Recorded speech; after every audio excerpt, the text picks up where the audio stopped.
Onda Pesquera, la radio de la mar. Con Jesús Ferreiro. Aquí, en Radio España. Están ustedes a bordo de Onda Pesquera, la radio de la mar. Transmitimos a través de Radio España y desde la cabina Marconi de este buque informativo que aquí comienza su singladura de hoy. Bienvenidos a bordo. Bienvenidos a bordo de la radio de la mar. Onda Pesquera. Onda pesquera al aire quiere ir contigo a acompañarte en nuestra singladura, en este diario viaje, comunicando vida, llenando ausencias, quiere acercarte a quien en la distancia te siente tanto esperando estar.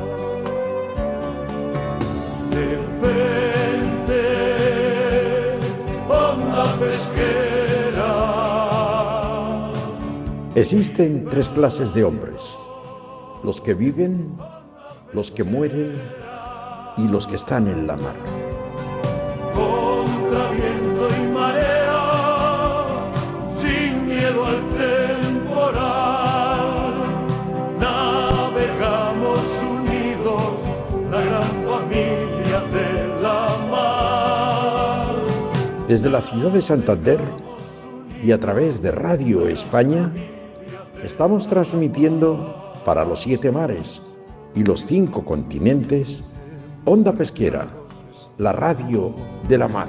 Nuestro barco es la radio, navegamos unidos, la gran familia de la mar. Navegamos unidos, la gran familia de la mar.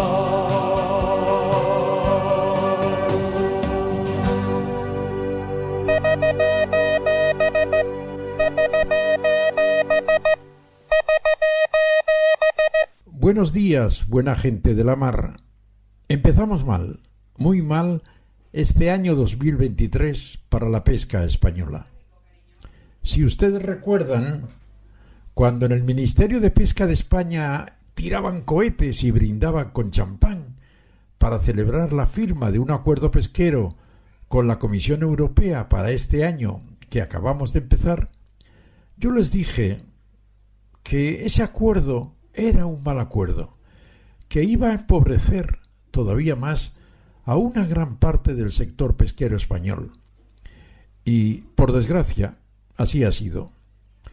Este acuerdo, que fue propuesto por el comisario europeo Virginijus Sinkevicius, el nombre se las trae, es un personaje que ha declarado públicamente que no tiene ni idea de la pesca, pero que, por pertenecer a un partido verde, quiere ir anulando la pesca poco a poco, para que los peces puedan morirse de viejos. ¿Pero en qué manos estamos? ¿Cómo se puede firmar un acuerdo tan importante para el sector pesquero español con un personaje así? Los más perjudicados, como casi siempre, han sido los andaluces, los gallegos y los canarios. Queremos conocer la opinión directa y para ella hemos navegado hasta el puerto de Almería para que el presidente de la Federación Andaluza de Asociaciones Pesqueras, José María Gallar, nos diga cómo está ahora mismo el ambiente en el sector pesquero. ¿Cómo está, José María? Bueno, el ambiente, como nos decimos en el sur, el sector está muy cabreado. El acuerdo ha sido nefasto tanto para el Golfo de Cádiz por el tema de la cuota de cigala y para el Mediterráneo por la reducción de días de esfuerzo para pesca de arrastre. Supone una pérdida de días impresionante y más del 50% de la flota ya va a faenar por debajo de 150 días, lo que hace inasumible la actividad. No estamos para nada de acuerdo con las propuestas y el acuerdo que se ha firmado en el Consejo de Ministros a propuesta de la Comisión del comisario Sinkevicius, que es una persona que no está capacitada en absoluto para dirigir la pesca comunitaria.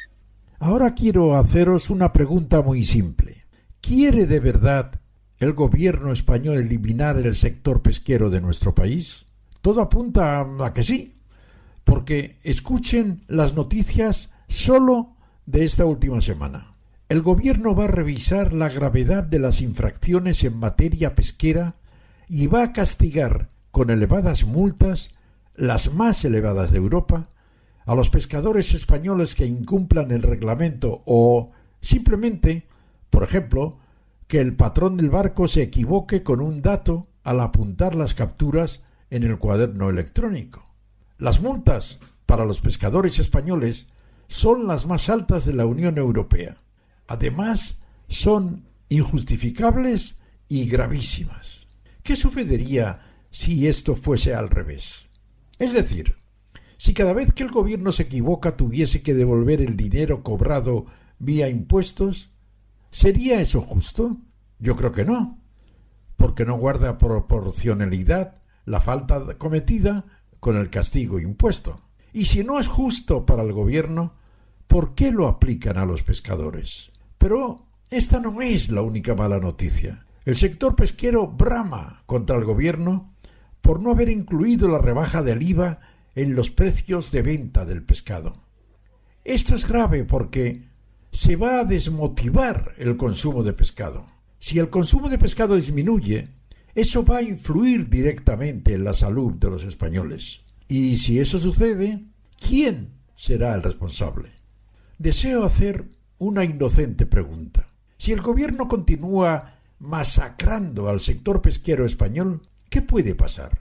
Pues puede pasar, por ejemplo, que pronto veremos aquí lo que ya está sucediendo en otros países, sobre todo en Sudamérica, donde los pesqueros chinos invadirán nuestras zonas de pesca, no cumplirán ninguna ley, se abastecerán de combustible y víveres en alta mar, en buques nodrizas chinos, donde además descargarán las capturas, se las llevan a su país y, naturalmente, nosotros tendremos que importar de China el pescado que los chinos han capturado en nuestras aguas.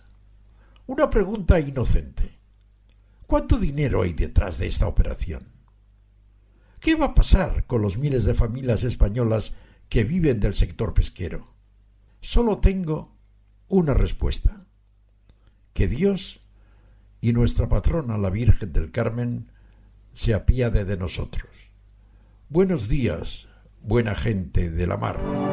Onda pesquera al aire quiere ir contigo a acompañarte.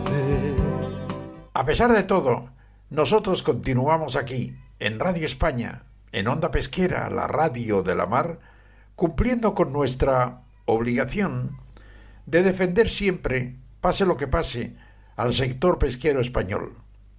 Para eso nació, hace muchos años, Onda Pesquera, y para eso seguimos navegando. En nuestra primera singladura de este año 2023, que acabamos de comenzar, han escuchado ustedes a José María Gallard, presidente de la Federación Andaluza de Asociaciones Pesqueras, que nos hablaba desde Almería. Dentro de unos instantes conectaremos con el Faro de Vigo para que Lara Graña, su redactora jefe, hable con nosotros sobre las últimas noticias del mundo de la mar. De Vigo nos iremos a Granada para charlar con una de las personas más importantes de nuestro país en el tema de la seguridad de la vida humana en la mar. Pepe Millán, director de la Cátedra Fundación AXA, nos hablará de cuánto ha servido la tragedia del Titanic para estudiar muchos factores de la seguridad de la vida humana en la mar y también en tierra. De Vigo vamos a navegar hasta Cádiz y más concretamente hasta la bella localidad de Sanlúcar de Barrameda, donde hablaremos con Javier Garat, presidente de la Coalición Internacional de Asociaciones Pesqueras. De Andalucía nos volvemos a Galicia, directamente ahora al puerto de Vigo, donde una empresa viguesa, más concretamente Congelados Berete, ha donado al Banco de Alimentos un cargamento de pescado congelado. De esta ejemplar acción queremos hablar con Felipe Velasco. Hoy, Begoña Merino intentará entrevistar a Félix González, autor de un importante libro con bellas imágenes de la mar y de sus costas. Pero antes de poner en marcha nuestro buque informativo, me van a permitir saludar a los oyentes de Radio Roncudo, en Corme, en la Costa de la Muerte, donde nacen los mejores percebes del mundo y donde su emisora está transmitiendo este programa. Y también saludamos a Radio Teiba, Cantabria, que está allí en esta bella tierra cántabra, bella tierra y mejor mar, que hoy las dos emisoras se han incorporado a nuestra audiencia por gentileza de Radio España. Ahora sí, soltamos amarras y comenzamos nuestra singladura de hoy, día 2 de enero del año 2023, festividad de San Basilio. Tenemos todo preparado para que esto salga bien. Vamos a intentarlo. Babor y estribor de guardia. Atención, sala de máquinas. ¡Avante toda! Tal como les decía, vamos a conectar con Vigo, con la redacción de El Faro de Vigo, para hablar con su redactora jefe, Lara Graña, una de las personas de verdad que más conoce en profundidad los temas de la mar, y que me imagino que esta semana pasada no ha estado bastante contenta ni alegre por las noticias que se han producido en el mundo de la mar, aunque en Galicia no ha sido de las más afectadas. Bueno, vamos a conocerlo ahora. Lara, buenos días. Jesús, encantadísima de hablar contigo. Lara, qué mal está el mundo de la pesca, porque yo me he hecho un recorrido por todas las comunidades y la verdad es que no han contentado a nadie, a unos más enfadados que otros, pero nadie ha quedado contento con este acuerdo. Y más concretamente, a mí me ha enfadado mucho, por lo menos a mí, las declaraciones del comisario europeo de pesca, cuyo nombre a mí me resulta difícil de pronunciar, que cuando se le ha preguntado por esto que está pasando aquí, pues él ha dicho que él pertenece a un partido verde, que la verdad es que no tiene ni idea de pesca, pero que tiene que procurar que cada vez se pesque menos para que los peces puedan morirse, los pobres, de viejos. Pero yo no sé en qué manos estamos. ¿Cómo es posible que la Unión Europea designe a un comisario de pesca, a alguien que no tiene ni idea de lo que es la pesca? ¿Esto por qué sucede, Lara?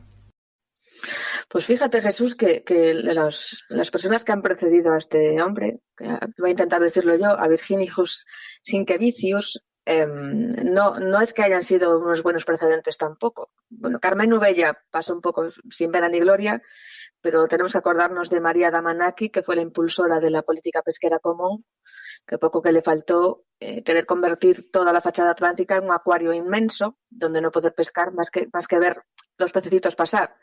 Este señor, además, acaba de venir de Vietnam, que es un país que tiene tarjeta amarilla, está sancionado por la Comisión Europea por no actuar de manera firme contra la pesca ilegal, y acaba de venir de allí, lo ha publicado en sus redes sociales, se pueden consultar cualquiera, y les ha hecho un panegírico. Ha valorado muchísimo su trabajo en materia pesquera, cuando aquí lo tenemos sancionado porque no hace ningún trabajo en materia de pesca ilegal, no reglamentada, y por supuesto la trazabilidad en Vietnam debe ser esperanto o chino, por lo menos, porque es un país que no tiene prácticamente cuidado por la trazabilidad. ¿Qué pasa con esta gente? Yo no lo puedo entender tampoco. Yo creo que esta indignación general que tenemos tiene que tener algún tipo de consecuencia. Las palabras están muy bien, nuestro trabajo y el tuyo singularmente, Jesús, que hablas con tanta gente, somos un altavoz, ¿no?, de este malestar general, pero aquí tiene que haber alguien que recoja esta voz. Nosotros podemos hacer muchas cosas y nuestros amigos marineros también lo están trabajando. Entonces, alguien aquí tiene que levantar la voz y solicitar que por lo menos los mismos criterios de mérito y de capacidad que se exigen a cualquier funcionario público para conseguir un puesto de trabajo o en la empresa privada. Yo no puedo pretender entrar a trabajar en una empresa de biotecnología porque no tengo ni idea. Pero entiendo que los méritos de mérito y capacidad, esos criterios, tienen que aplicarse también a un cargo como un comisario europeo y aparte en una disciplina como la pesca que está completamente regulada desde Bruselas. Me parece es insultante hacia la ciudadanía y me parece que no genera más que, por desgracia, euroescepticismo galopante. Lara, yo te voy a ti y a los oyentes, a comentar en alto un pensamiento que tengo. Mira, en Sudamérica está pasando ya y me temo que también va a pasar en España. Resulta que en Sudamérica las zonas de pesca que tienen los pescadores locales están asaltadas, pero así asaltadas por barcos pesqueros chinos.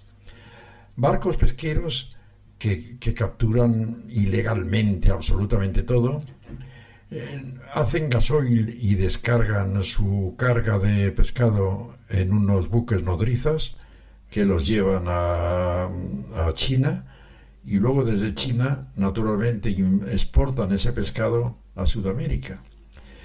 Yo es que tengo mucho miedo a que en España nos pase eso, que veamos buques chinos pescando en nuestras aguas, que no tengamos pescado nuestro, que lo tengamos que importar de China, que unos barcos chinos han pescado en nuestras aguas totalmente ilegalmente. Yo tengo mucho miedo de que pase esto.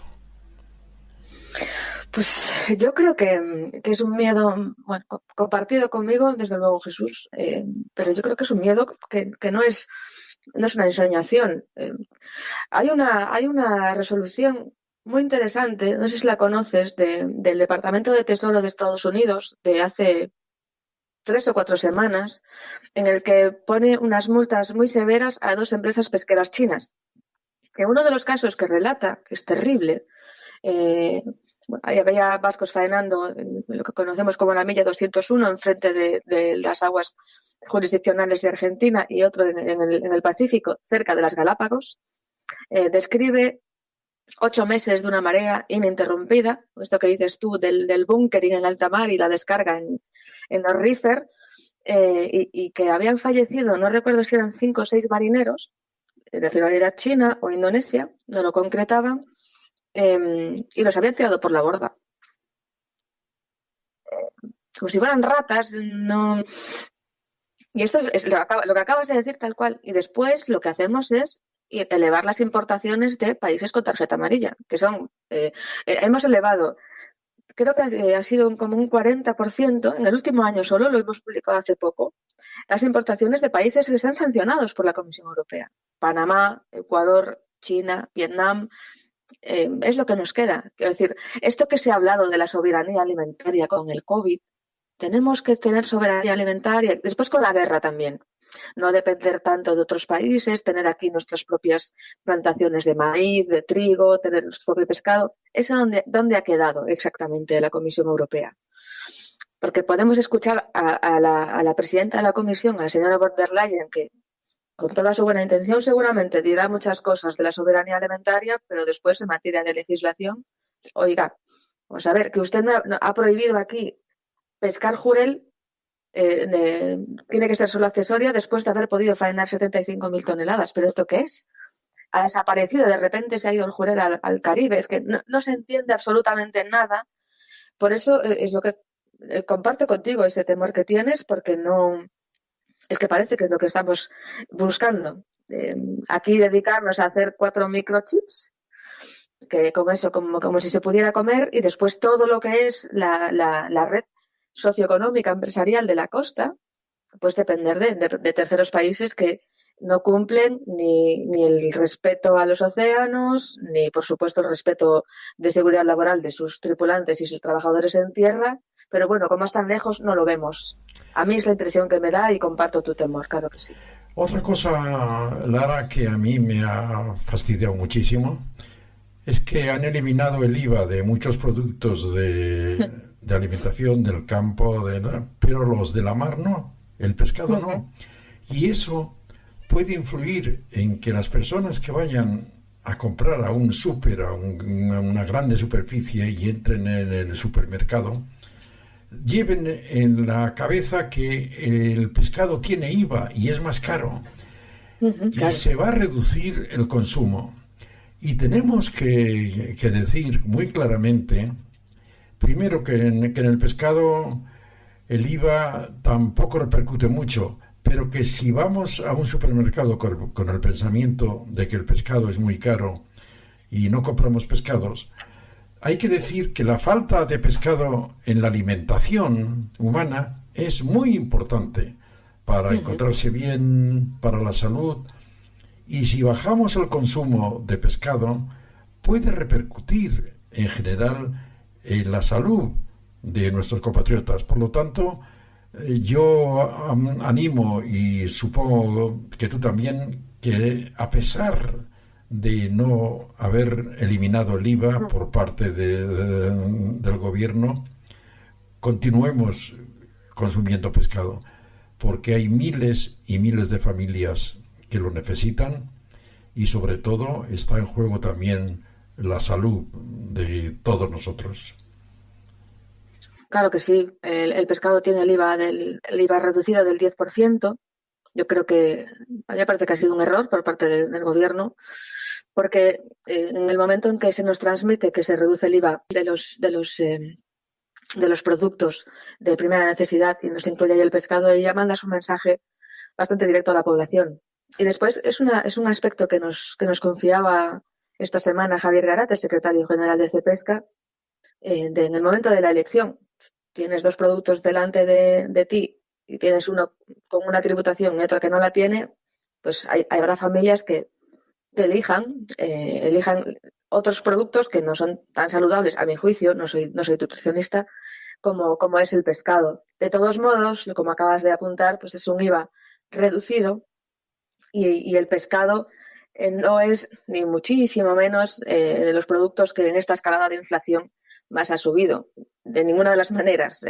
Hemos tenido unas subidas del 30% en los huevos, 60% en algunos casos en azúcares, y el pescado está por debajo de los 2 dígitos, por debajo del 10. Y yo creo que el mensaje que acabas de transmitir es muy bueno, porque yo creo que visibiliza el hecho de que el pescado no llega, a mí siempre me lo ha dicho siempre de pequeña, no llega a las plazas por generación espontánea. Es un trabajo muy, muy complicado, es un trabajo de mucho riesgo y es un alimento que ningún otro alimento puede competir con el pescado, no es sustituible. Es un esfuerzo que están haciendo muchos países. Estados Unidos lo hizo ya con Michelle Obama, de intentar animar el consumo de pescado, porque los niveles de obesidad en Estados Unidos son muy, muy elevados. Pero tenemos que comer pescado porque nos hace falta a nivel médico, a nivel digestivo, de alimentación, y también a nivel económico, porque nos va la vida del sector estratégico en ello, eso desde luego. Muy bien, yo te voy a hacer caso, Yo te voy a hacer caso. A mí me encanta, soy súper fan, a mí me también. Gusta muchísimo y lo disfruto mucho también. Además. Como te has portado muy bien, te voy a aclarar una duda que tenías tú cuando eras muy pequeñita, que preguntabas por qué eran mariscadoras y no mariscadores. He estado investigándolo y resulta que eso viene de muy lejos y comenzó en Sudáfrica. Sí, en Sudáfrica, donde se recoge muchos almejas, muchos navajas, y entonces lo que pasaba es que los hombres de las tribus, de las poblaciones, salían a la mar y las mujeres se quedaban en tierra escarbando en la arena de las playas. Y eso sucedía y sucede desde hace más de 100 años. O sea que Caray. viene de lejos y desde luego un trabajo, como tú decías el pasado lunes, muy duro, Sí. porque hay que estar muy preparado para poder hacerlo. Sí, vamos, unas campeonas, no, lo siguiente, yo las tengo en un pedestal, ya te comentaba que me tengo por una persona relativamente sana y hago ejercicio, pero de ninguna de las maneras sería capaz de aguantar una jornada laboral con estas valientes. Qué va. Muy bien. Bueno, Lara, ¿tienes alguna noticia de última hora? ¿En qué estáis trabajando ahí en el Faro de Vigo? Pues mira, seguimos trabajando en el efecto del cierre de las áreas a la pesca de fondo. Estamos trabajando ahora en un estudio. ¿Recuerdas que la semana pasada hablamos que los productores de Burela habían presentado, habían presentado su propio recurso? Bueno, hemos estado hablando con ellos y estamos trabajando en un artículo que va a explicar cómo han calculado los prejuicios económicos de esta decisión de nuestro querido Sinkevicius. Y aparte, donde nos explican los científicos que lo han hecho, porque ellos lo han hecho a nivel con asesoramiento científico, lo que ellos consideran que cómo va a evolucionar esta aplicación de la normativa.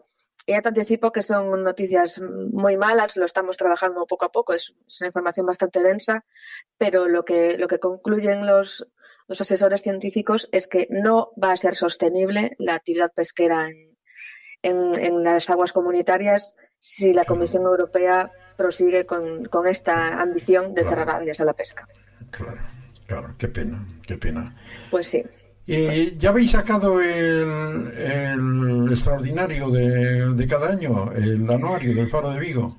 Este domingo sí. Y lo podrás consultar íntegramente en nuestra página web. Y ahí están todas las noticias que hemos hecho, todo este recopilatorio. Qué bien. Y para todos, y será un lujo para nosotros que todas las personas que nos escuchan lo puedan leer. Qué bien. La web es www.farodevigo.es. Perfecto. Exacto. Muy bien. Lara, muchísimas gracias. Te deseo de todo corazón un feliz año que acaba de comenzar y que ojalá las 363 singladuras que nos quedan de este nuevo año te lleguen cargadas primero de salud, que es importante, y después de buenas noticias. Que seas muy feliz este año 23 también. Igualmente, Jesús, para todos, y como decíamos siempre nosotros en casa, que lleguemos todos bien a puerto, que es lo importante, salir, pero regresar, y un abrazo, un deseo gigantesco de buenas noticias también para todos nuestros mariñeiros y embarcados en general. Muchísimas gracias, Lara. Un abrazo, Jesús. Adiós, un abrazo fuerte. Onda pesquera al aire quiere ir contigo a acompañarte. Y ahora vamos a hablar del tema que a mí más me ha preocupado siempre, la seguridad de la vida humana en la mar. De este importante tema quiero hablar con José Millán Villanueva. José Millán Villanueva, más conocido como Pepe Millán, en la actualidad dirige la Cátedra de Prevención de Riesgos de Fundación AXA. Ha sido el promotor del único pabellón permanente en España dedicado a la cultura de la prevención, situado en el Parque de las Ciencias de Granada, el museo más visitado de Andalucía y uno de los más visitados de España. Y además ha desempeñado puestos de responsabilidad en la administración pública y, como no, es profesor de la Universidad de Granada. Personalmente, con Pepe Millán me une una larga amistad y muchos cordiales encuentros relacionados con mi actividad como presidente de la Fundación Titanic. Precisamente por su experiencia en materia preventiva y nuestro contacto con el buque de los sueños, con nuestro querido Titanic, esta mañana quiero hablar con él, con Pepe Millán, de algunos aspectos relativos a la prevención de riesgos laborales y su conexión con el hundimiento del Titanic. Nos vamos hasta Granada. Buenos días, querido Pepe. Buenos días, Jesús. ¿Qué tal? Muy bien, muy bien. En alguna ocasión ya hemos hablado de este tema. El Titanic puede ser un ejemplo para evitar accidentes laborales. Pues sí, por supuesto, Jesús. Yo diría que es un gran ejemplo. De los accidentes siempre se sacan nuevas conclusiones para evitar que se repitan, pero el carácter mítico del Titanic supone un plus a la hora de dar a entender la prevención y las medidas que concurren cada vez que hay un accidente de esta o de otra magnitud, ¿verdad? Bueno, y en ese sentido, algunas veces sabes que hemos estado discutiendo sobre algunos aspectos muy técnicos, muy concretos, pero en este caso a mí me gustaría poner de relieve, y así lo estamos haciendo, la conexión entre lo que ocurrió la fatídica noche del 14 al 15 de abril con el buque de los sueños y el dictado que tiene la vigente Ley de Prevención de Riesgos Laborales de 1995, que acaba, en 2020 ha cumplido sus 25 años. Que esta ley, que ya ha cumplido los 25 años, podemos considerarla que está actualizada hoy, en el año 2023. Sí, bueno, la verdad es que esta ley está muy desarrollada a través de reglamentos que pormenorizan las acciones a llevar a cabo en las empresas, en las distintas actividades productivas, pero es verdad que la ley contiene una serie de principios que son constantes en el tiempo, aplicables a la prevención, principios que son universales, por ejemplo, cómo hay que atacar primero el origen de los riesgos, las fuentes de los riesgos, cómo hay que proteger colectivamente al conjunto de personas que están cercanos a ellos, cómo, si no, hay que proteger también individualmente a las personas. Y por último, si es imposible llevar a cabo todos estos actos porque la actividad es peligrosa e irresoluble, pues prohibirla, ¿verdad? Y en torno a eso, pues es muy interesante la concurrencia de circunstancias que hubo en el Titanic y su comparación con la ley. Si quieres, ahora, conforme te apetezca, vamos haciendo un pequeño repaso de lo que ocurrió aquella noche, que tú bien sabes, y yo, sin abusar de darte articulados de la ley ni pormenorizar mucho la lectura, verás cómo se va trazando un paralelismo en los unos 8 o 9 puntos, 8 o 9 circunstancias que concurrieron. Venga, vamos a por ello, Jesús. La primera fue el detalle de los remaches. Como bien sabe, a raíz de la detección del pecio por el batiscafo, ha habido varias expediciones y ya que han comprobado que el buque está a unos 3.600 metros en el fondo del mar y han ido extrayendo objetos y quizá uno de los más relevantes han sido los remaches. Remaches que se sometieron a una prueba técnica de resistencia, se conoce en el argot técnico como prueba Champi, en el que con un péndulo se golpea el remache y se ve la trayectoria, es decir, el camino de ductilidad a fragilidad. La comparación sería como una onza de chocolate. Si yo caliento, si está caliente la onza de chocolate y trato, se doblaría, pero no se partiría. Si está fría, se partiría, ¿verdad? Bueno, pues entonces, cuando se han analizado los remaches, se vio que el agua, como el golpe del iceberg estuvo a 4 metros de la quilla, se vio que el agua estaba a -2 grados. Y entonces las cabezas de los remaches partían, ¿verdad? Bueno, pues la ley de prevención habla de cómo la prevención comienza en el origen y ha de adaptarse a la técnica.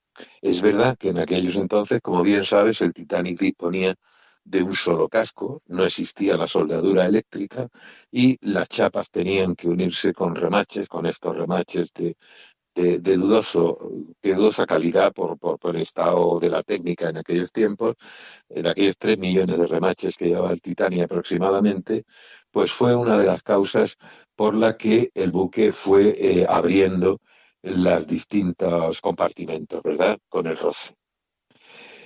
Esa, Jesús, sería la primera entrega. Si te parece, vamos con la segunda. La segunda, como bien sabes, fue la ausencia de prismáticos cuando en la cofa del barco el marinero Frederick Fleck gritó iceberg a la vista, ¿no? Como bien sabes, hubo unas circunstancias inesperadas por la que uno de los oficiales, el oficial David, cuando fue suplido en Southampton, se quedó con la llave de la cajita de los prismáticos de la cofa. Y este marinero Fred pues iba pues sin prismáticos. Es verdad que la noche, al parecer, el estado de la mar era calma, que no se hubieran divisado ni siquiera las serpentinas blancas que hubiera generado el Titanic en su desplazamiento, que es una noche de las que llaman de líquido espejo, en el que el horizonte del mar se confunde con el cielo, pero es verdad que un vigía no puede ir sin prismáticos, ¿verdad? Y la ley de prevención establece, como es natural, que los trabajadores deben de tener equipos adaptados a su puesto. Si eres vigía en un buque de esa magnitud, lo lógico es que portes unos prismáticos, ¿no? Yo sobre esa versión no lo tengo demasiado claro. Porque imagínate que tú vas en el barco, eres el capitán del barco, y te dice el vigía: óigame, mi capitán, que no tengo prismáticos. Hombre, le pegas una patada a la puerta donde está guardados los prismáticos y coge los prismáticos. No tiene mucho sentido esa versión. Y desde luego los supervivientes a los que yo tuve el placer y el honor de entrevistar para mi programa de Onda Pesquera, para este programa hace ya muchísimos años, pues desde luego ninguno daba esa versión. Claro que tampoco lo sabía, ¿no? Pero no les parecía lógico. ¿A ti qué te parece? Pues yo te lo voy a contar. Yo me baso en las conclusiones de la comisión de investigación y los testimonios del propio Frederick Fleck. O sea, la confesión de este vigía, cuando se investigó el accidente, fue que él avistó el iceberg a 400 metros aproximadamente. Y su testimonio fue que, de haber portado los prismáticos o binoculares, como ellos le llamaban, hubiese avistado el iceberg a 1,8 km, es decir, a 1.800 metros. Eso es un dato que está en las conclusiones del Comité de Investigación americano, por testimonio del propio marino, ¿eh? Por eso es verdad que sobre la conjetura de los prismáticos suena ridículo, ¿no? Claro. Como no le da patada, incluso hay versiones de que él lo había comunicado, pero hay un tema muy importante. Tú sabes que hay accidentes que ocurren por razones tan estúpidas como imprudencias profesionales, fruto de la habitual confianza, la complacencia, el relajamiento, la rutina, ¿verdad? Y claro, ante un acontecimiento inesperado, pues surge el problema, se detecta la gran falla, digamos, ¿verdad? Es verdad. Luego, fíjate, una tercera entrega... Perdóname, Pepe. Sí, claro. Es que yo quiero que esta charla sea una charla no sea una entrevista, sino una charla. Hombre, y sobre todo tú, que has sido maestro mío en temas. Me estás llamando mayor, ya lo sé, pero bueno, ¿qué le vamos a hacer? Pepe, en las declaraciones luego de la patrulla de los hielos, que como tú sabes era una patrulla de la Armada de los Estados Unidos que se dedicaba, y todavía existe, aunque no se dedican a lo mismo, ¿no?, que se dedicaba a vigilar el desplazamiento de los icebergs para avisar luego a la navegación marina. Ellos dicen que, porque uno de ellos fue llamado a declarar en el mini juicio que se celebró en Nueva York, y él dijo que esa noche, la noche del 14 al 15 de abril de 1912, se daban unas circunstancias negativas para divisar los icebergs, porque los vigías, los encargados de controlar, de visionar si hay algún iceberg en su ruta, dicen que antes de ver el iceberg se oye, y se oye porque las olas al romper contra el hielo hacen el mismo ruido que si rompen contra un rompeolas, contra unas rocas. Entonces meten muchísimo ruido. Y que además el iceberg se huele porque las masas de hielo tienen un olor muy especial. Y por último, se ve. Entonces, esa noche, curiosamente, no había viento, porque era muy complicado olerlo. No, era una noche en calma, la mar estaba casi como una piscina, por lo tanto no se podía oír. Y lo de ver, bueno, pues ahí está el problema y entramos en la discusión de los prismáticos. Pero otra versión, sobre todo de uno de los supervivientes, dice que el primero que vio el iceberg no fueron los vigías que estaban en la cofa. No, el primero que vio el iceberg fue el primer oficial Murdoch, que estaba de guardia y se encontraba en la parte exterior del puente, en la parte de estribor, concretamente. Entró corriendo en el puente gritando: «¡Atrás toda! ¡Caña a estribor! ¡Tenemos un barco por la proa!». Porque él lo que vio no fue el iceberg. Él lo que vio fue las luces de su barco reflejadas en el hielo del iceberg. Eso es lo que dice un tercer oficial que estaba de guardia y que es uno de los supervivientes. Pero bueno, son todas versiones, por desgracia ninguno está aquí para poder contarlo, pero a mí me parecen unas versiones un poco lógicas, pero respeto y naturalmente me adapto a tu opinión porque es una opinión de un experto, que es lo que yo más valoro, Pepe.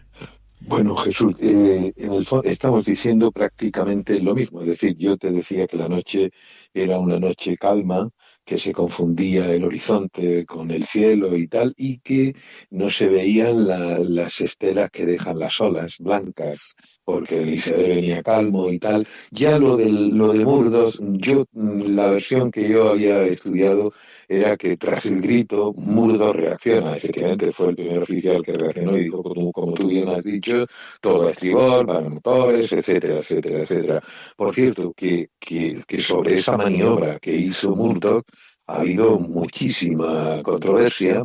El Colegio de Ingenieros Navales hizo una simulación, cálculo técnico, y vio que cualquiera que hubiera hecho la maniobra Murdoch, es decir, aumentando la velocidad, motores atrás, siempre hubiera golpeado el iceberg, salvo, y es inverosímil, que hubiese golpeado de frente, en cuyo caso, como bien sabes, pues se hubiera negado, hubiera habido menos muertes, se hubiera negado uno de los compartimentos y entonces el barco, en todo caso de hundirse, hubiera tardado muchísimo más tiempo y hubiera permitido que les hubieran rescatado. Yo lo siento mucho, Pepe, pero no estoy nada de acuerdo con... No, pues cuéntame porque me interesa. Porque, primero, el Titanic, yo siempre digo que no chocó contra un iceberg, sino que rozó. Y rozó tan suavemente que nadie, absolutamente nadie, se enteró de los que iban a bordo. Luego los supervivientes declararon que sintieron un temblor, pero eso fue, como bien sabes, a dar el barco marcha atrás, de ir avante toda, a dar marcha atrás toda, pues como en un coche, ¿no? Cuando frenas mal, pues tiembla. Bien, todos sabemos lo que es en nuestros coches rozar o chocar. Un roce es un roce de un lado, le rozas, te haces una raya, no sé qué. Chocar no, chocar es de frente. Si el barco a la velocidad que iba se mete de frente contra el iceberg, hubiesen fallecido muchísimos más que en esto. ¿Por qué? Hombre, porque el golpe a esa velocidad, frenar en seco, allí poca gente hubiese aguantado, incluso dentro del barco. porque es como si en un autobús de repente dice, bueno, pues en vez de rozar, choco. Pues mira la gracia, porque... Hombre, por escala el golpe hubiera sido muy grande. Claro, Pero por daños, Ah. la hipótesis técnica es que, desde luego estará conmigo, es que no hubieran llegado hasta los 6 compartimentos anegados. Puede ser, claro. Entonces, Bueno, desde esa hipótesis, ahí sí. cabe pensar que hubiese habido menos muertos. Podría haber mucho herido, gente que hubiera golpeado, etcétera, Eso es. pero no hubiese habido esa cantidad de muertes.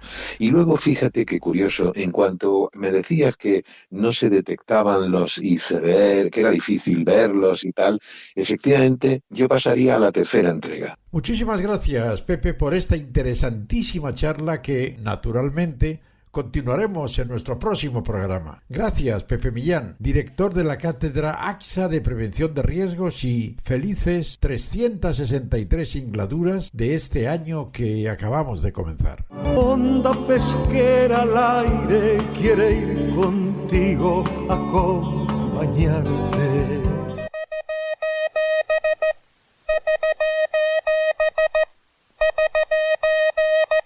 Javier Garat es el presidente de la Coalición Internacional de Asociaciones Pesqueras. Hemos realizado, como saben nuestros oyentes, una ronda informativa por todas las comunidades costeras españolas y, la verdad, el ambiente no está para celebraciones. Existe la impresión generalizada de que se quiere terminar con el sector pesquero español. Javier Garat es una persona importante en el sector pesquero internacional, por lo que para nosotros su opinión es muy valiosa. Buenos días, Jesús. Buenos días. ¿Qué opinas de cómo está ahora mismo el sector pesquero español? Bueno, desde luego, en línea con lo que estaba diciendo, lo que está claro es que hay muchos grupos de presión que están intentando cargarse al sector pesquero y que la presión de esos grupos sobre los legisladores, en particular en la Unión Europea, está dando lugar a propuestas legislativas o a normas, en muchos casos de muy difícil o imposible cumplimiento, y que van en la línea de cargarse al sector, aunque digan que no, aunque digan que están buscando, por supuesto, un equilibrio en los aspectos sociales, medioambientales y económicos. Pero la realidad es que estamos viendo cómo con esas normas, ya sea el cierre de las 87 zonas a los artes de fondo o el reglamento de control, con una serie de normas que te complican muchísimo la vida, o la propia obligación de desembarque, en fin, normas que están ahí de nuestro día a día que nos hacen muy, muy complicada nuestra existencia y con una presunción de culpabilidad de los pescadores. Parece que ya no hay ningún inocente y que tienes que demostrar tú que eres inocente, cuando debería ser más bien al contrario. Claro. Yo decía antes que acabamos de recibir una noticia de Perú, que supongo que también la tendrás tú, en el que se habla de que los pesqueros chinos, han expulsado de sus aguas a los peruanos, están pescando a los pesqueros chinos, no entran a puerto, se abastecen y descargan su pesca y el cambio de tripulaciones en buques nodriza, también chinos. Pescan, se lo llevan a China en los buques nodriza y después, curiosamente, se lo exportan a Perú para que los peruanos coman su pescado, pero pescado por chinos e importado de China. No nos pasará esto, ¿no, Javier? Bueno, es un tema que no solo afecta a Perú, afecta a gran parte del Atlántico y a gran parte del Pacífico. Los chinos están pescando en África y en América donde les dejan en las zonas económicas exclusivas, y si no les dejan porque no tengan acuerdos o porque no tengan licencias para autorización para entrar en sus zonas económicas exclusivas, sí que lo están haciendo en alta mar. Y ahí están con una flota muy importante, moviéndose continuamente, persiguiendo las distintas poblaciones, ya sean de pequeños pelágicos o ya sean de grandes pelágicos, y están pues arrasando con todo. Están colonizando la pesca en el mundo, pero forma parte de una estrategia política diseñada hace tiempo para tener las materias primas, disponer de las materias primas, de los productos agroalimentarios y pesqueros, y primero alimentarse ellos y luego seguir alimentando al mundo claro, sin cumplir los estándares desde el punto de vista social, medioambiental, de conservación y poniendo en peligro la sostenibilidad de los océanos y mares. Y esa es la realidad.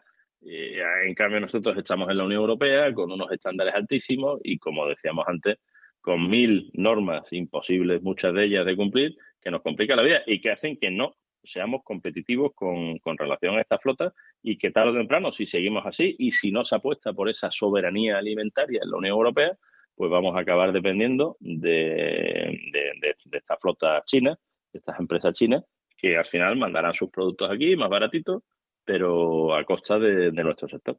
Bueno, Javier, muchísimas gracias por atendernos en medio de estas fiestas de Navidad. Ya estamos en el día 2 de enero y te deseo de verdad, de corazón, que este año 2023, que ha empezado hace 48 horas, te llegue cargado de salud, sobre todo, y de buenas noticias para el sector pesquero español y para ti en particular, Javier. Es un placer colaborar, hablar con Jesús Ferreiro, hablar con Onda Pesquera, este gran programa que a tanta gente del sector nos ha generado tanta ilusión. Y lo que puedo hacer es desearos un feliz año a todos y desde luego que ojalá venga cargado de buenas noticias, que sin duda las necesitamos. Pero para ello tenemos que seguir disfrutando, comiendo pescados y mariscos, porque vamos a tener mucha mejor salud y vamos a ser mucho más felices. Sin ninguna duda. Un fuerte abrazo, Javier, y feliz año. Un fuerte abrazo. Fuerte abrazo. Navegamos unidos, la gran familia de la mar. Volvemos a Vigo. Vamos a hablar con Felipe Velasco para que nos diga, para que nos amplíe la noticia que hemos conocido esta mañana sobre esa donación de pescado congelado efectuada por la empresa Congelados Berete al Banco de Alimentos. Congelado Berete es una empresa viguesa que se dedica, bueno, pues a lo que su nombre dice, ¿no? Pero yo no sé si es solo pescado o son otros alimentos, pero lo vamos a saber ahora mismo. Felipe Velasco, buenos días. Buenos días, Jesús, un placer hablar contigo. La pregunta ¿es solo pescado congelado o hacéis o congeláis más cosas?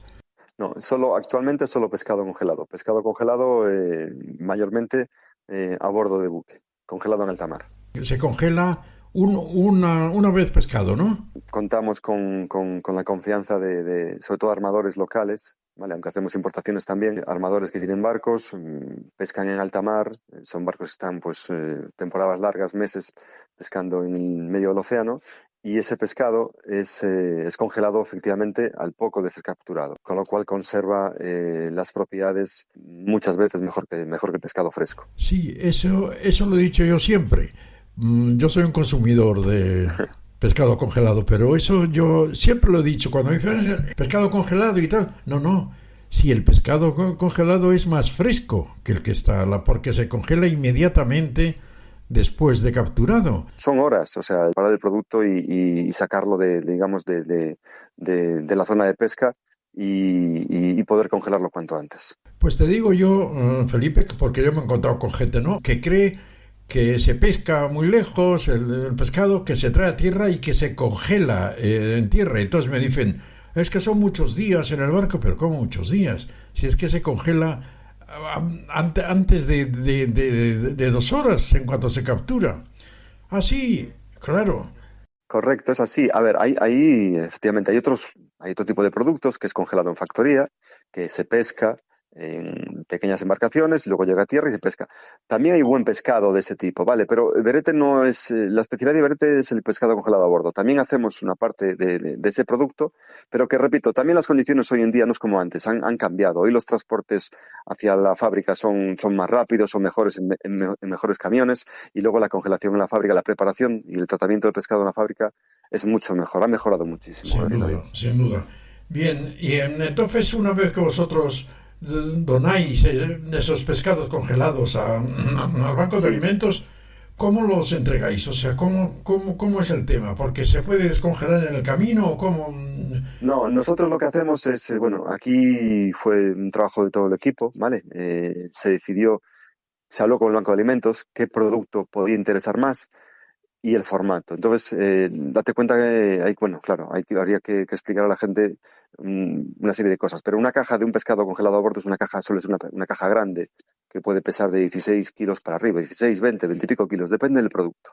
Entonces lo que hicimos fue coger en este caso merluza, de una de las compras que tenemos hecho nosotros, y lo que hicimos fue llevarlos a una sala de elaboración para soltarlo, sacarlo de esa caja y ponerlo en envases más pequeños, ¿vale? Piezas más pequeñas para que fuera más fácil para el banco repartir ese producto en sus diferentes comedores. Cuando lo entrega el Banco de Alimentos sigue estando congelado, ¿verdad? Sí, perfecto. Sí, el Banco de Alimentos tiene una cámara de congelación, entonces nosotros le llevamos a través de un transporte frigorífico, le entregamos la mercancía congelada y ellos la almacenan congelada. A partir de ahí, bueno, me imagino que lo normal, como cuando lo llevas para casa, lo quieres preparar, pues lo sacarás un día antes del congelador, lo dejas que se descongele y ya lo tienes listo para preparar el día siguiente. Eso es. Oye, dímele como curiosidad personal, ¿qué significa la palabra verete? Verete. Bien, es una buena pregunta, Jesús, que a mucha gente le llama la atención. Mucha gente que es de Vigo, alrededores, lo sabe. A ver, el verete es un tipo de pescado, ¿Conoces el rubio? Sí, el rubio, sí. Vale, pues en Chapela, que es una población que está pegadita a Vigo, que pertenece a Redondela, es muy, muy famoso este pescado porque, bueno, se capturaba hace años de una manera, digamos, más sencilla. Y para muestra, por ejemplo, en Vigo enterramos, creo que el meco en la época de carnaval. En Chapela entierran el mejillón lo entierran en Aldán y en Chapela entierran el verete. Son conocidos como los veretiños y por de ahí vino el nombre. Se les ocurrió a mis socios en aquel momento. Bueno, pues es bonita curiosidad porque además hemos aprendido el nombre de un pez que en Galicia, por lo menos en la zona de Vigo, se llama verete. Eso es, el rubio también, muy conocido. Sí, el rubio es más conocido, sí. Eso es. ¿Cuánto habéis donado al Banco de Alimentos, Felipe? Hemos donado un palé, alrededor de 800 kilos de merluza. Muy bien. ¿Y ya está hecha la entrega o no? Sí, la entrega se hizo el lunes. Qué bien. Este lunes pasado, efectivamente. Muy bien. Bueno, pues a mí solo me queda felicitaros, a ti naturalmente, a todos los miembros de tu empresa, felicitaros por esta buena idea que ojalá pueda continuarse con otras empresas, porque elegir el Banco de Alimentos para las donaciones es sin ninguna duda una buena elección. Muchísimas gracias por atendernos, Felipe, y nada, desearte un feliz año, que Congelados Verete vaya fantásticamente bien y que todos lo podamos consumir. Muchas gracias, Jesús, a ti por dar voz a esto, por tu labor, que ya he visto que haces una labor magnífica durante muchos años. Feliz año a ti también. Un abrazo grande. Un abrazo muy fuerte y feliz año, Felipe. Navegamos unidos, la gran familia de la mar. Estás escuchando Onda Pesquera con Jesús Ferreiro, aquí en Radio España. Nos trasladamos hoy a Asturias, dentro de nuestro espacio Marearte, para hablar con el avilesino Félix González Muñiz. Buenos días, Félix. Buenos días. Quisiéramos interesarnos por el último trabajo que has hecho, que es una publicación con más de 150 fotos sobre el litoral asturiano. ¿Es así? Así es, sí. Es un recorrido por la costa de Asturias que empieza en Castropol, que digamos que es la ría de Castropol es la que separa Asturias de Galicia, y termina en Tinamayor, que es la otra ría un poco más pequeña, que es la que separa Asturias de Cantabria. Son 150 fotografías de todo el litoral. Y va acompañado por unos textos de José Manuel Díaz, ¿no? Un filólogo y capitán de la Marina Mercante, o sea que no puede ser más marino y más marinera la publicación. Pues sí, Pepe Díaz es, ahora ya está jubilado, pero bueno, estuvo muchos años capitán de la Marina Mercante. Luego estuvo trabajando en Sasemar, en salvamento marítimo aquí en Jovellanos como instructor. O sea, que es un gran enamorado del mar y todo lo que hay a su alrededor. También es navegante a vela, o sea, digamos que es una persona que lleva colaborando conmigo pues desde el primer libro que hicimos en el 2014. Él se encarga de los textos y, bueno, de buscar documentación, y sí, la verdad es que es una maravilla trabajar con Pepe. Y desde 2014, como tú bien dices, casi anualmente por estas fechas sacas una nueva publicación siempre en torno al litoral español. Sí, empezamos con un libro que se titulaba Asturias Costa Atlántica, que era un libro en blanco y negro sobre el litoral también de Asturias. Sí. Y luego pues empezamos una carrera con los faros. Hicimos faros de Asturias, luego a continuación faros del Cantábrico, luego faros de Galicia, dos guías de faros de Asturias y Cantabria, y el País de Galicia, y terminé con una guía que hice de los faros de Andalucía. Ajá, qué interesante. Y tendrá una complejidad importante, o sea, a nivel técnico, y bueno, también una inversión de tiempo importante el poder sacar, porque hemos estado viendo un poco pues las fotos a lo largo de tu trayectoria, y la verdad que son espectaculares, unos rompimientos impresionantes. Y ¿cómo es el proceso para poder captar esas instantáneas tan espectaculares? Pues mira, normalmente, bueno, muchas gracias por lo que acabas de decir. No, es obvio. Normalmente, para fotografiar, hacer fotografía de paisaje, se utilizan las primeras horas del día o ya al atardecer. En el caso de los faros, pues bueno, siempre esperaba que bueno, pues se entendiese la luz del faro, ¿no? Porque digamos que, bueno, pues es un estado natural, ¿no? Con la luz encendida. Y bueno, pues hay fotografías hechas desde el mar, hay fotografías aéreas, hay fotografías desde tierra.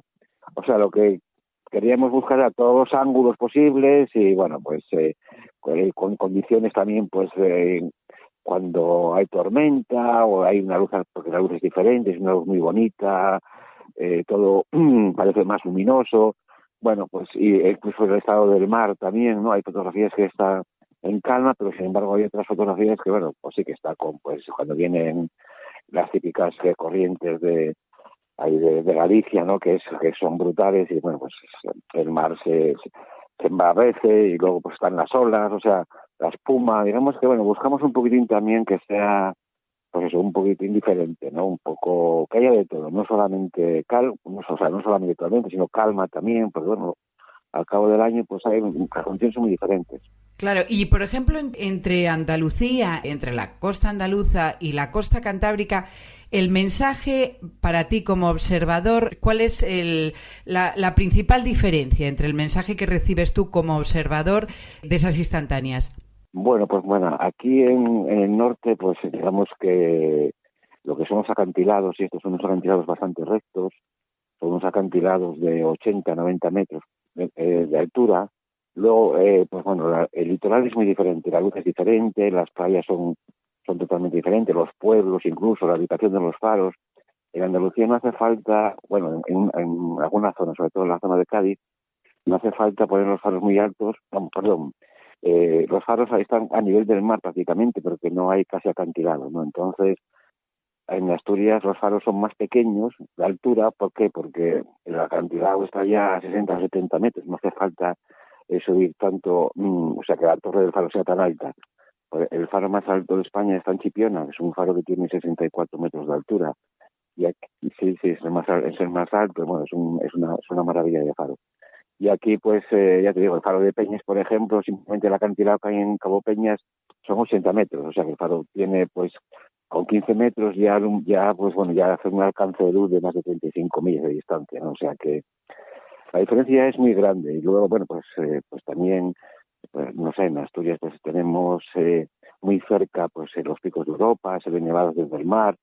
En Andalucía, pues, por ejemplo, la zona Faro de Gata, pues eso es una maravilla también, pero bueno, es un paisaje totalmente diferente. Las emociones, me imagino, que transmite la fotografía que tú sacas de esos distintos faros, de distintos mares de España, me imagino que será un mensaje totalmente distinto, ¿no? En el norte igual es más nostálgico, más inquietante, igual en las costas andaluzas la percepción es otra. Pues sí, incluso, bueno, pues los amaneceres, los atardeceres, es al revés, que, ¿no? O sea, en el sol es diferente que en el norte, el sol se acuesta siempre por el mar, aquí no.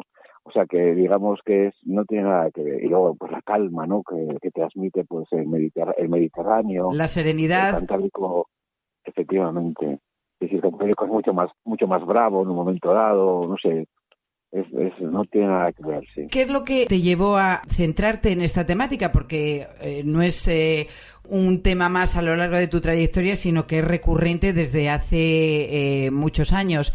¿Qué es lo que te llevó, lo que te atrapó del mar? ¿Qué es lo que te atrapó para dedicarle pues prácticamente el mayor tiempo dentro de tu profesión? Pues mira, yo, mi familia es una familia que, bueno, pues marinera de alguna manera, ¿no? Siempre estuvimos muy relacionados con el mar. Y luego yo empecé a trabajar de joven como fotógrafo náutico en una revista de yates que se llamaba Yate y Motonáutica, que bueno, que fue la revista decana en este tema. Entonces, pues yo hacía las vueltas a Asturias, incluso iba a Galicia a hacer las regatas, y bueno, ahí empezó un poquitín mi afición al mar. Luego hubo un momento que me di cuenta que tenía un archivo importante de fotografías de costa, de faros, y fue cuando empecé un poquitín con el tema de los libros. Pero bueno, anteriormente trabajé en el puerto deportivo de Gijón, también organizando regatas.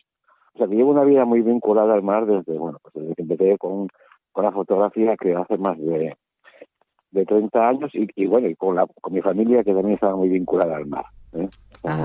Y hemos leído en alguna publicación que hay sobre ti que si no hubieras sido fotógrafo, hubieras sido astronauta, ¿es así? Ah, bueno. Sí. No, bueno, es para un fotógrafo es súper coherente, porque las perspectivas que se tienen desde allá arriba. Sí, bueno, esto fue algo de pequeño, ¿no? Que sí, bueno, el espacio me llama mucho la atención, pero bueno, enseguida la abandoné. Ya. Me di cuenta que mejor es tener los pies en la tierra, o en el mar. O en el mar, efectivamente. Y comentas que el mejor consejo fotográfico que has recibido ha sido mirar alrededor, que parece un consejo sencillo, pero yo creo que es igual la clave de todo para un observador, porque al final un fotógrafo es un observador que lo único que hace es atrapar ese momento, ¿no? Y compartirlo. Pues es verdad, sí. Es un consejo que me dieron y me parece muy, muy, muy interesante para un fotógrafo. O sea, tú cuando llegas a una zona, a un sitio que quieres fotografiar, pues bueno, tienes que mirar los 4 puntos cardinales, por decirlo de alguna manera, ¿no? Mirar el estado dónde está situado el sol, de por dónde te viene la luz, pues no sé qué atractivo tiene la zona. Entonces, yo me quedo un rato observando antes de hacer las fotografías.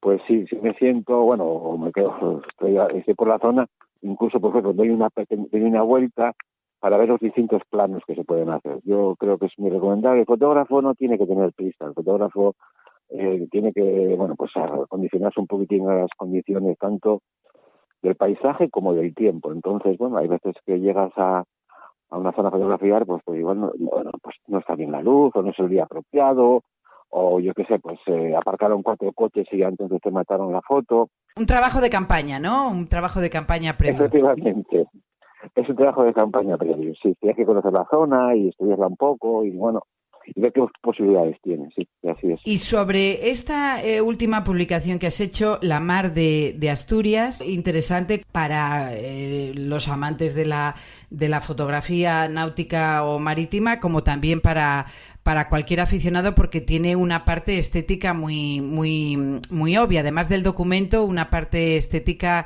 que llama muchísimo la atención. Pues sí, vamos a ver, aquí en este libro de La Mar de Asturias se recoge pues tanto el litoral como las playas, como los pueblos, hay faros también, pero también hay actividad pesquera, por ejemplo, se se ve cómo se recoge la ángula aquí en San Esteban de Pravia, en la desembocadura del río Nalón, o se ven las regatas que se hacen en Gijón. Luego pues salí a pescar varias veces y pues hay pescadores, hay aves marinas como, pues bueno, una suerte que tuve precisamente este año, que hice una fotografía en Alcatraz, que era algo prácticamente impensable, ¿no? Porque los alcatraces no son fáciles de ver. O sea, digamos que hay un poco de todo lo que es el litoral. Están las rías, hay cementerios al lado del mar, hay, pues yo qué sé, pues el elogio del horizonte, que también, o sea, todo aquello que yo consideramos, que podría ser importante para hacer un reflejo realmente de lo que es el mar de Asturias.